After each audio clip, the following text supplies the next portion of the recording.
celebration.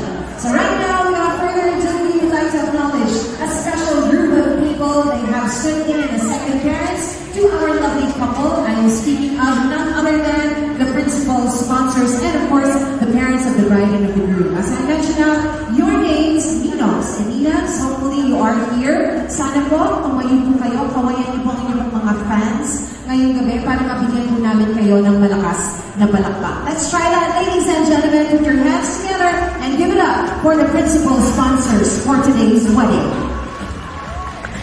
We will be starting off with Mr. Ruel de Gracia Pulian, a close family friend of the Marnes family and the person that they can call for advice about work and sales. A dedicated father and a former San Miguel employee. Again, Mr. Ruel de Gracia Pulian. A round of applause, please, for the first speaker.